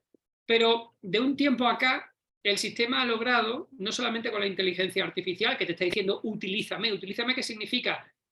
Construye, haz, es decir, no contemples, evita la contemplación, evita el deleite, porque realmente todos los discursos que ahora se están viendo desde la humanidad lo que te están diciendo, oye, pon en valor la contemplación. El criterio estético y la contemplación significa no producir, sino ser un espectador de lo real y disfrutar de ese espectáculo. Bueno, pues esto está desapareciendo porque se considera que el tiempo es el factor más importante en la vida de lo contemporáneo y que tienes que producir, que el tiempo tiene que ser productivo.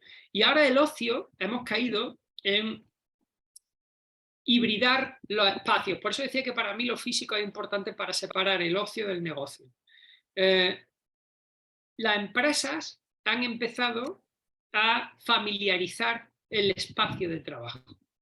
Han descubierto, esto lo cuenta muy bien Eva Illouz en Happycracia, y Edgar Cabanas cuenta muy bien en Happycracia cómo las empresas en el año 2000, a través de Seligman, que convence al presidente de Estados Unidos para una inyección económica muy fuerte en la investigación de la psicología positiva, ¿no? Y descubren que en el sector laboral pueden poner una intensidad de dinero y de publicidad muy grande para que la identidad del sujeto tenga que ver con el plano laboral y con el concepto de rendimiento y felicidad. Es decir, en el año 2000 empieza una estrategia del imperio liberal por asociar la felicidad al plano de la producción. Y esto es nuevo, esto no había pasado hasta entonces. Porque mis padres, supongo que sus padres también, no estaban pensando en la felicidad en el plano productivo. Pensaban en la felicidad en su tiempo libre.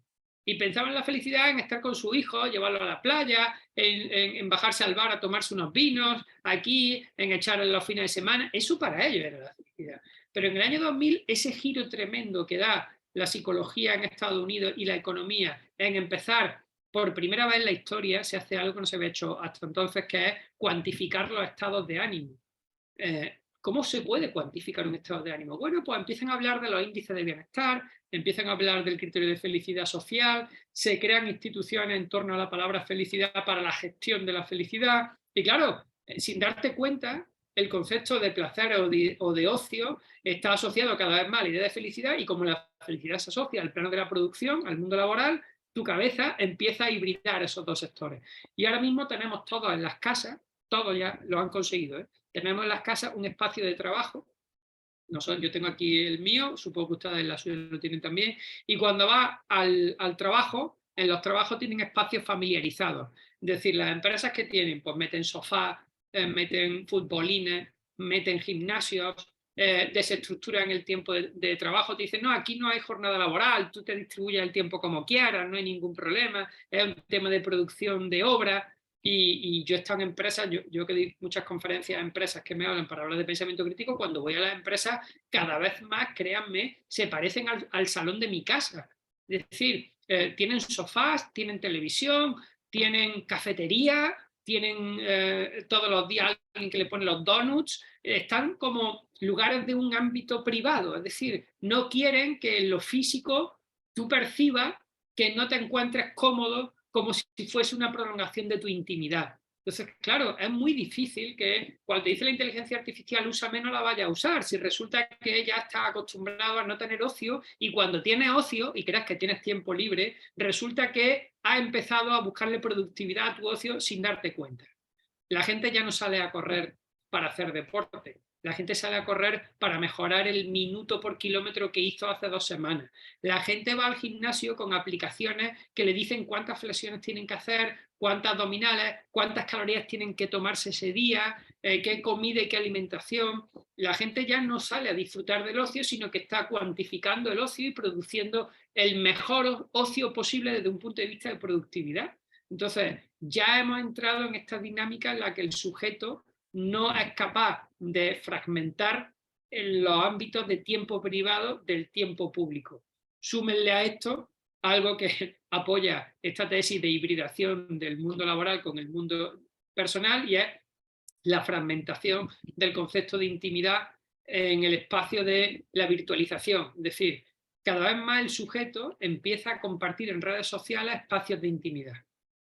Claro, cuando tú, en tu espacio de intimidad, que antes pertenecía solamente a un pequeño núcleo cerrado, que sabía cómo era el salón de tu casa, o que sabía cómo era tu cocina, o lo que comías ese día, solo lo sabían las personas de tu ámbito próximo, tú empiezas a hacerle fotos y a subirlo en redes buscando el potencial de viralización. Tú quieres que lo tuyo se viralice de alguna manera, o adherir un montón de miradas a tu perfil, lo que estás haciendo es poner en valor tu intimidad en función de que sea capaz de viralizarse. Con lo que el espacio de lo íntimo desaparece porque quieras publicitarlo, ¿no? Yo esto lo llamo la anunciación de la intimidad, quieres anunciarte.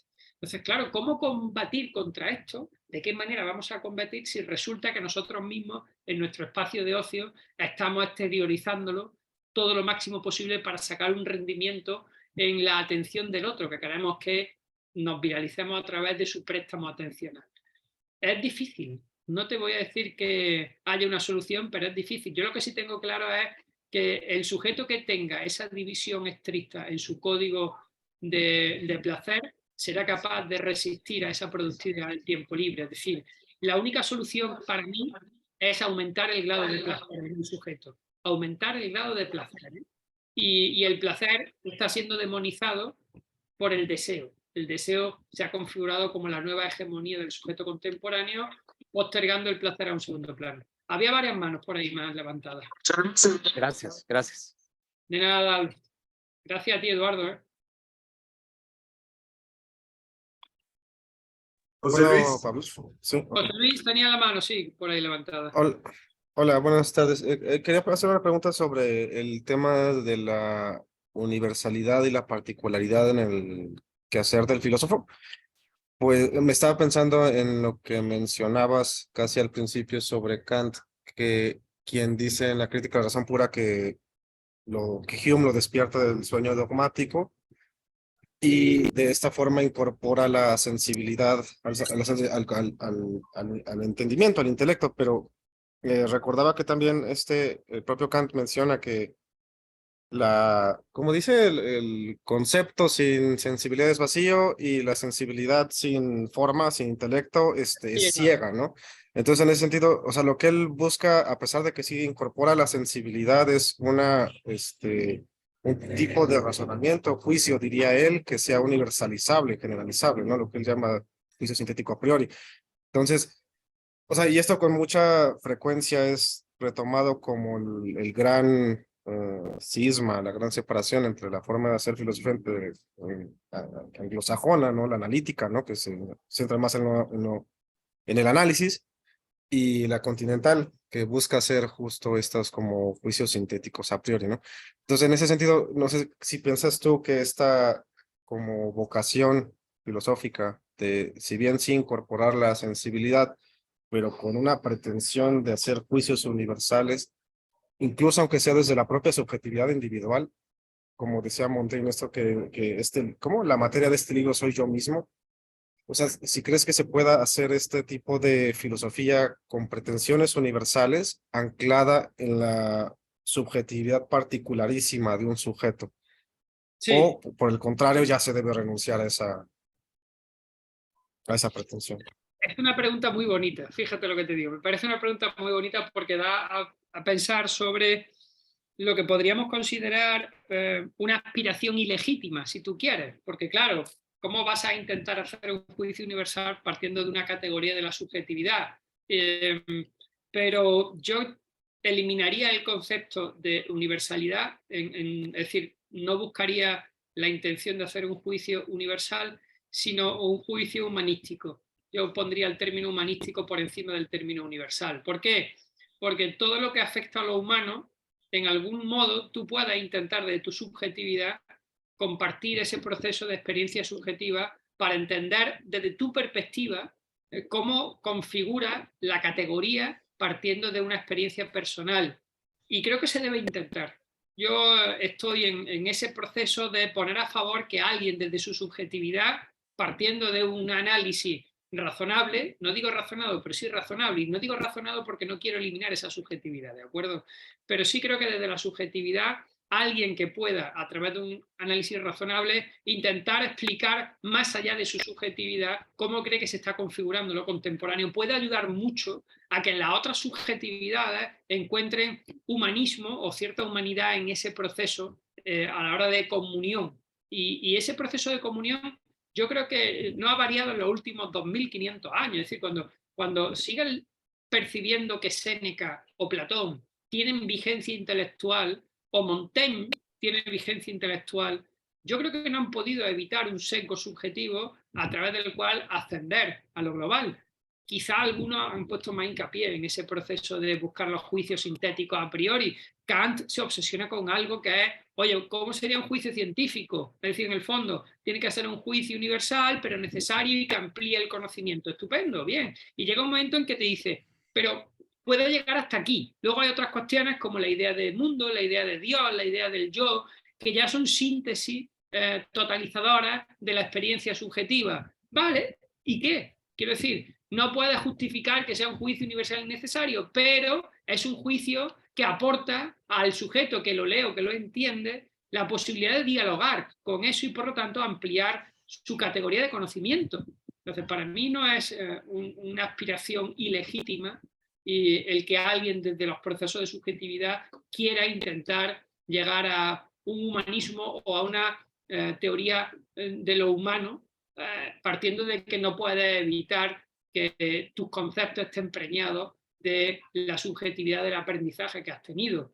Porque las palabras, por mucho que queramos, yo estoy seguro de que muchas de las definiciones que aquí podríamos configurar de esas palabras, estoy seguro de que están preñadas de una experiencia de lo subjetivo que harían que sería difícil encontrar una definición igual entre una y otra. Es decir, si yo quiero definir qué es la bondad, y esto se ve muy bien en los diálogos de Platón, cuando tú coges cualquier diálogo, yo esta mañana he estado leyendo de nuevo el Gorgias, ¿vale? Estaba revisando el Gorgias sobre la idea de justicia, que tiene un diálogo muy bonito, y dice Sócrates en un momento dado, bueno, es que para mí es preferible sufrir una injusticia que cometerla, ¿no? Y entonces empieza la discusión y dice otro, pero hombre, ¿cómo va a ser así? Y el sufrimiento que tú tienes, porque para mí, y entonces cada uno va diciendo para mí e intenta convertir su perspectiva en una idea que se puede configurar como una categoría si se llega. Luego al final llegan a un pequeño acuerdo a través de un tipo de razonamiento, pero siempre se parte de esa subjetividad. Entonces, definir, por ejemplo, lo que ahora mismo es justicia para todos los que estamos aquí presentes,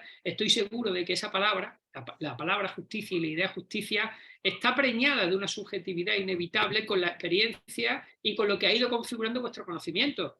Que luego llegamos a un acuerdo común, estoy también seguro de que podríamos ser capaces de llegar a un acuerdo común, pero para ese acuerdo común tendríamos que ir puliendo las subjetividades y llegando a una uniformación humanística. Pero no podemos evitar esa subjetividad. Lo hemos dicho antes con las matemáticas. Es decir, Pitágoras lo primero que dice es, yo creo que la naturaleza está escrita en lenguaje matemático.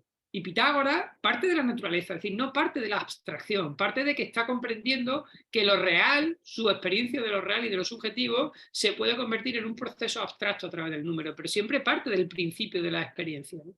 Entonces, desde esa perspectiva, yo creo que es legítimo que se intente. Pero es que para mí todavía es legítimo. Sí, Bueno, Adolfo, antes de algo, porfa. Ok, pues mira, de lo que estabas hablando antes de la última pregunta, me acordé de lo que decía Agustín García Calvo sobre que la vida se ha vuelto trabajo, ¿no? Cuando le preguntaron a él en qué trabajaba, ¿no? Y él, en una entrevista de radio, y él dijo, yo no trabajo, o sea, yo hago lo que me gusta y con eso gano dinero, ¿no?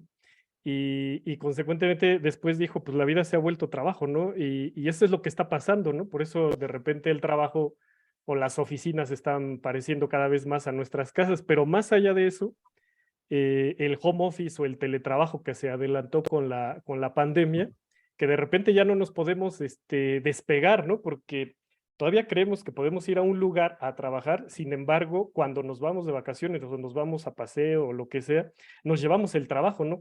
Cualquier lugar se vuelve un lugar de trabajo, que eso es lo que yo siento que es peor, ¿no? Hablabas de que cuando dejabas la agenda, pero antes podías dejar el trabajo, ¿no? O sea, ni siquiera te llevabas la agenda, sino te salías del lugar, ¿no? De ese encierro que diría Foucault, podías dejarlo, irte a tu casa, irte a otro lado, ¿no? Y bueno, sobre la inteligencia artificial, me estaba leyendo un artículo que empezó a inventarse cosas, ¿no? La inteligencia artificial empezaron como a pedir ensayos y estas cuestiones, y se empezó a crear sus propios datos, ¿no? Entonces, no sé hasta qué punto, luego les paso el artículo donde empezó o sea, con tal de resolver el problema que se le planteaban, empezó a inventar, ¿no? No tenía los datos, o al menos que haya, no sé, si la Tierra es plana, pues te justifica por qué la Tierra es plana, ¿no? Entonces ese era mi comentario. Es muy buena, Adolfo, la primera parte, el análisis que ha hecho de que cualquier lugar se ha convertido en un lugar de trabajo, eso te lo testifica en que ya no hay apenas cafeterías donde no tengan el wifi. Es decir, casi todos los sitios ya se han convertido en espacios de trabajo. Los aeropuertos en los que yo estoy, incluso los autobuses en los que voy, el tren que cojo, te dicen que tienen la red wifi como un elemento para que sigas conectado, porque la desconexión se considera olvido en el siglo XXI. Entonces, es paradójico. Bueno, ya se denunciaba antes que los espacios físicos, esto lo cuenta Guy Debord cuando tienen la internacional situacionista o en el situacionismo, Guy Debord dice que en el urbanismo una de las cosas que ellos proponían era dar paseos aleatorios, sin salir de casa sin ninguna intención, ¿no? Y hoy los espacios de comunidad se han convertido en espacios de consumo, pero en el siglo XXI ese espacio de consumo se ha convertido en un espacio de producción también. Es decir, ya no solamente es que vaya a consumir, sino también a producir, y se están diseñando los espacios en función de esa producción y consumo para que la gente esté en ese proceso. Es curioso porque ya no hay espacios de ocio. Es decir, la plaza pública, donde antes salían a jugar y a desconectar y tal, cada vez está más reducido a una plaza de tránsito o de consumo o de trabajo. Y esta en la narrativa contemporánea es lo que se ha impuesto. Y con respecto a la segunda parte, yo creo que la inteligencia artificial, que además la llamamos, yo hace ya un tiempo me puse a hablar con informáticos para que me explicaran cómo funciona el algoritmo de la inteligencia artificial. Yo quería entender, ¿no? Y me dijeron, primero, que estamos utilizando mal el término. Yo no sé si esto es verdad o no, pero ellos me decían, esto no es inteligencia artificial. Nosotros lo llamamos machine learning. De machine learning, es decir, el aprendizaje de las máquinas. Pero en la inteligencia artificial, y esto coincidía en algunos informáticos, ni se le espera ni viene. Es un concepto mitológico para el informático que diseña algoritmos. Eso de que una computadora aprenda sola, sin nada, es algo mitológico. Es decir, no va a llegar ni se le espera, ¿no? Esa singularidad de la que se habla, de que tomen conciencia de que son entes pensantes, está fuera de contexto. Entonces ellos hablan del machine learning, que significa que la computadora con un algoritmo, pues, utilizando todos los datos que puede recopilar de miles de sitios, puede configurar respuestas nuevas, ¿vale? Ya está. ¿Cuál es la gran diferencia? Que no dota de sentido a las cosas que hace.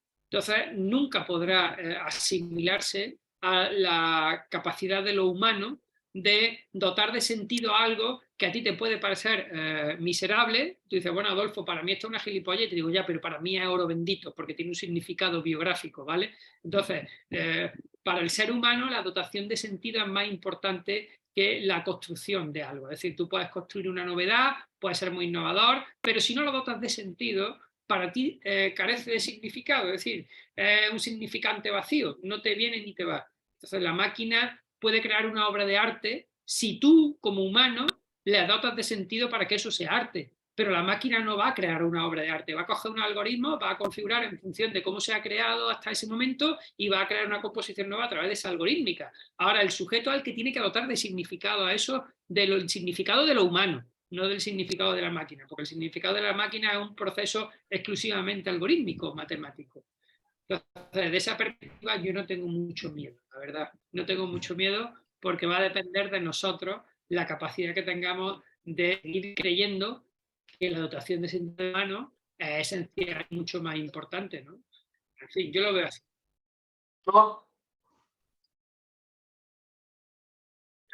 Mario. Hola, no te estoy escuchando, no te escucho bien. ¿Ahí me Yo escuchas? Sí, ahora sí. Adelante, te escuchamos. Bueno, ya casi pues es la 1 y quedó un poco en el tintero lo que a mi ver era una especie de síntesis de estos capítulos, que era la recuperación que tú haces, además en una lectura de McLuhan, que es interesante porque pues hay estudiantes de la maestría en comunicación, de el mito de Narciso, sobre todo en esta orientación en la que todo este fenómeno de redes sociales, de internet, de inteligencia artificial, a lo que nos están empujando es a un entumecimiento de nosotros como personas. Es verdad que utilizo la soledad de Narciso, del mito de Narciso, para poner en valor algo que en la comunicación me parece esencial, y es que muchas veces no se percibe, no se cae en que el elemento más importante del mito de Narciso es el agua, que es la pantalla. Es decir, la pantalla, sí. Claro, el Narciso lo que hace es que se mira en el agua y no se reconoce porque se enamora de un reflejo, no se enamora de él, se enamora del reflejo de él. Entonces, ese metaanálisis que hace él sin darse cuenta de sí mismo, qué bello esa persona que está ahí, ¿no? Y me enamoro hasta el extremo de que termino muriendo, o bien de inanición, o bien porque intento abrazar lo que veo en la pantalla y no lo consigo. Es muy metafórico de lo que yo creo que puede estar pasando en ese sujeto que se acerca a la pantalla sin criterio. Es decir, ¿qué le pasaba a Narciso? Que no tenía el criterio definido porque todo giraba en torno a él. El castigo que le mandan los dioses a Narciso es un castigo brutal porque había herido emocionalmente a la ninfa Eco. La ninfa Eco estaba enamoradísima de Narciso y él se ríe de ella, y Narciso había sido muy déspota durante mucho tiempo en esos procesos amorosos. Y los dioses lo condenan a sufrir el mismo mal de amores que él había provocado durante toda su vida. Entonces él lo que se va a dar cuenta es de que se enamora de una imagen reflejada, es decir, el espejo, en este caso la pantalla, le devuelve una imagen que él no va a reconocer como a él, sino más bella que a él. Y yo creo que ese sello digital, ese avatar, ¿no?, que en algunas ocasiones le dedicamos tanto tiempo y tanta atención, para mucha gente empieza a tener un nivel de importancia o de afecto. El afecto es lo que le afecta a alguien en función de la dedicación que hace, ¿no? Pues a veces yo creo que estamos cayendo en esa dinámica narcisista donde el medio, es decir, el agua, es mucho más importante como reflejo que configura la identidad que el propio mensaje, ¿no? Y creo que McLuhan no solamente dio en el clavo, sino que hoy en día estamos viendo que el medio lo es todo. Ya no solamente es el mensaje, sino que el medio está configurando la identidad y está configurando la contemporaneidad. Absolutamente, ¿eh? Sí, McLuhan, o si me apuráis, hace poco le puso a mi alumno Network. Network es una película de 1974. Cuando los alumnos ven Network y los diálogos que tienen en torno a cómo los medios de comunicación están controlados por entidades y corporaciones que lo que intentan es vender una realidad alternativa, el discurso se quedan embobados como diciendo, ¿no? Digo, pues bueno, esta película tiene ya, pues, es de 1974, imaginaron, como ya tenían muy claro, que el medio va a configurar todos los mensajes y el medio va a controlar los mensajes y el medio va a configurar la identidad. Y ahora que esto es portátil y lo llevamos en el bolsillo, pues imagínense ya, ¿no?, el poder que tiene. Entonces, Carlitos Castro, para cerrar, ¿qué dirías? Además de invitar a todos a que mañana nos volvamos a conectar a las 11 y que lean los capítulos de mañana que va a comentar el profesor Mariano. Ajá. Yo lo que diría es, un poco para cerrar estos primeros capítulos, un poco sobrevolados en esta conversación, es que pues este libro, con lo que yo me quedo, es una prolongación pues de todo lo bueno y mejor que se ha hecho en la filosofía. Y aquí lo que quiero hacer para cerrar es explayar así brevemente qué significa para mí que filosofía ante el desánimo, esta invitación a la lectura que nos propone, sea una prolongación, una auténtica prolongación. Licenciatura, quizás el mejor decir que las auténticas repeticiones dogmáticas de un pensamiento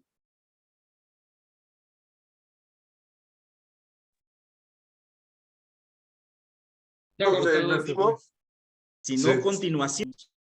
Vuelve a repetir la idea porque se perdió, Carlos. Tal vez que estábamos hablando. Se fue tu audio como un minuto. Sí. ¿Nos bueno, escuchaste? Para decirlo, sí, para decirlo así en síntesis, es que a mí me parece que desde los orígenes, pues, de los autores que recupera José Carlos para ponernos a dialogar estos temas de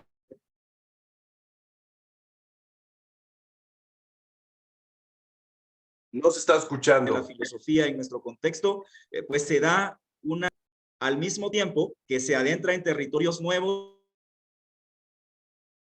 y en cuestiones que quizás nunca antes hemos tratado, es decir, en problemas que no se han planteado originalmente aquellos pensamientos y aquellas tradiciones que él en la filosofía de su libro está prolongando acá.